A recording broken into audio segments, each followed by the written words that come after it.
What's good, YouTube? It's your boy, Blue Blood Sports TV, back at y'all with another one. So, undefeated, 3-division, 5-time world champion, superstar boxer, Gervonta Tank Davis, who is widely considered and recognized as one of the faces, if not the face of the sport of boxing.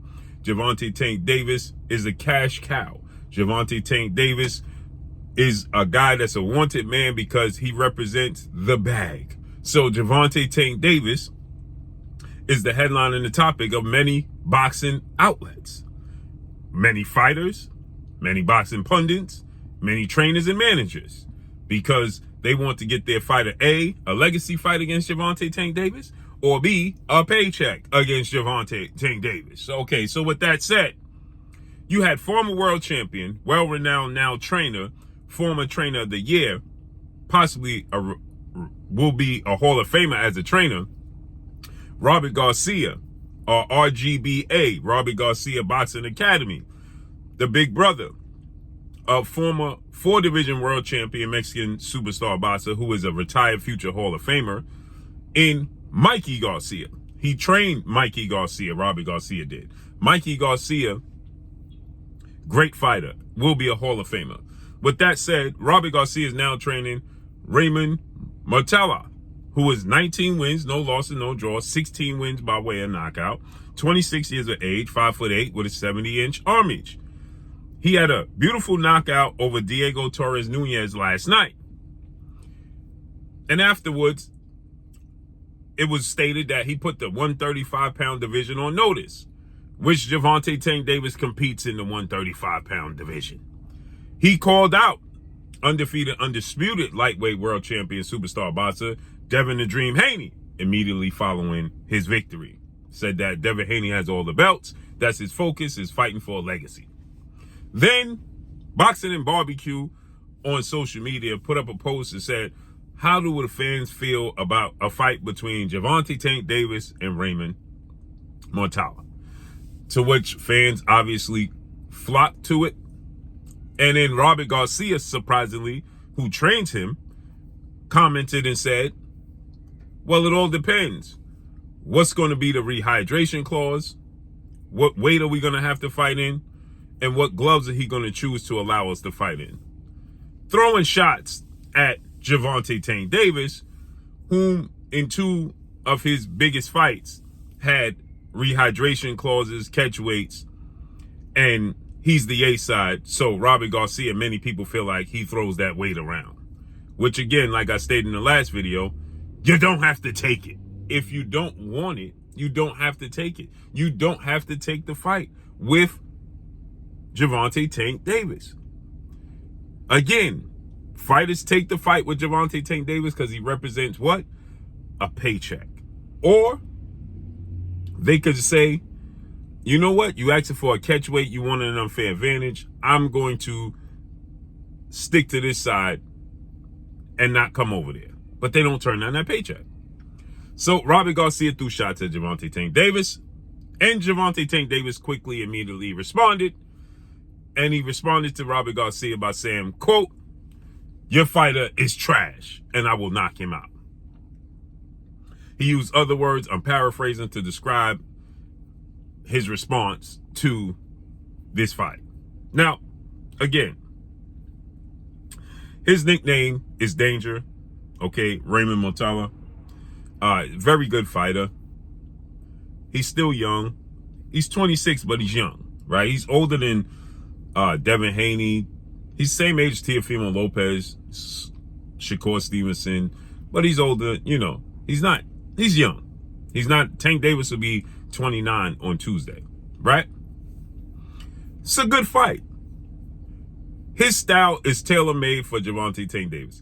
If Tank Davis fought Raymond Murtala, it would be shed in the same light that everybody says he's following the blueprint of, and that's fighting Mexican fighters or Latino fighters that are flat-footed, not athletic, and he can pick them apart and eventually knock them out. The one fighter he did knock out is a fighter that many people deem to have exposed Gervonta Tank Davis.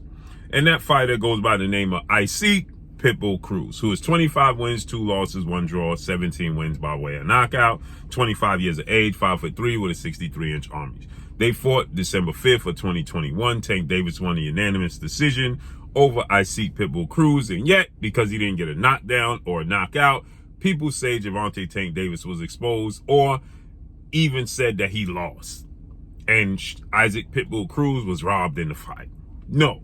Tank Davis showed his dominance, showed his boxing ability, showed mobility, fought south to west, north to south. He dominated, in my opinion. I thought he won the fight 9 rounds to 3, at worst. It was competitive because of the aggression and the activity and the defense of Isaac Cruz. He landed some clean punches, but he didn't win the fight. And many people, again, deem that to be a style that's exciting. People love to, quote unquote, have the Mexican style fight because it's exciting, it's appealing to the fans, and everybody just loves it.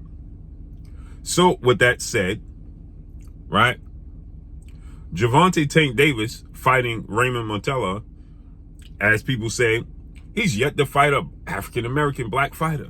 He doesn't fight slick fighters. If he fights Raymond Montella, it's going to be cut in the same cloth and the same outcome. So Tank Davis is in a lose-lose situation. And obviously, if this fight was offered right now to Raymond Montella and Robert Garcia with a rehydration clause, they're going to accept it. But the ironic thing about it all is that he fights at 135. The 2 guys that Gervonta Tank Davis had the rehydration clause on were 2 guys that he fought above his weight class. One guy was Mario Barrios, okay? Now, Gervonta Tank Davis, he fought against Mario Barrios back in June of 2021, okay? He beat Mario Barrios. But now, prior to that, what's important to note is he fought Leo Santa Cruz, a 4-division future Hall of Fame world champion, okay? Mexican superstar boxer. He knocked out Leo Santa Cruz in the 6th round of their fight. He then jumped up from 130 to 140, 10 pounds north of his weight. Challenged Mario Barrios, who's 6 feet tall with a 71-inch arm reach. When I see Mario Barrios before the Tank Davis fight, didn't even understand how he even made the weight. Nonetheless, he made the weight. He jumped up 10 pounds, fought Mario Barrios. They had a rehydration clause. Then he fought his last fight, which was his most important, most lucrative marquee fight, which was against Ryan Garcia.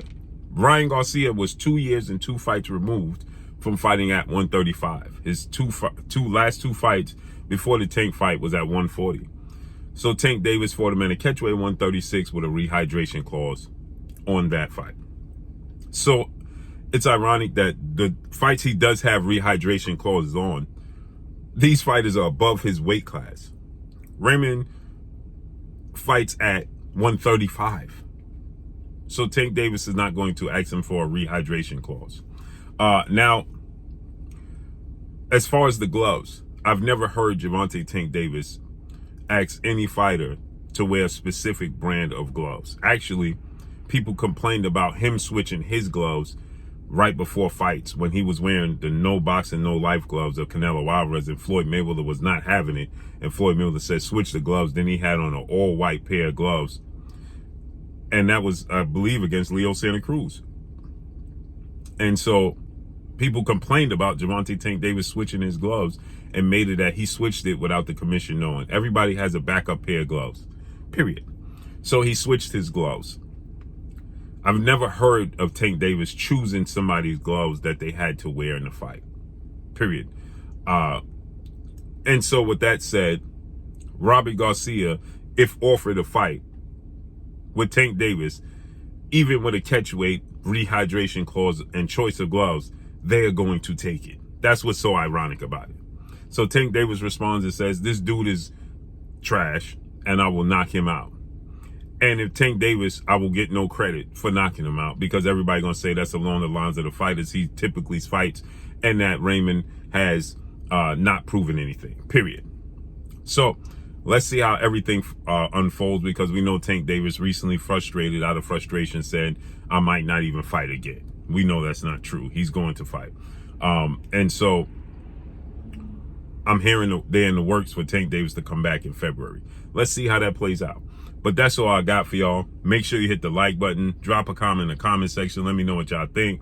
Y'all already know what it is. It's your boy Blue, Blue Blood Sports TV. Hate, like, comment, and subscribe. You haven't subscribed, hit the subscribe button, hit the like button, hit the bell icon to get all the new notifications. Follow me on Instagram at Blue Blood Sports TV, all one word. Y'all already know what it is. Your boy Blue. I'm signing off. I'm gone. Peace.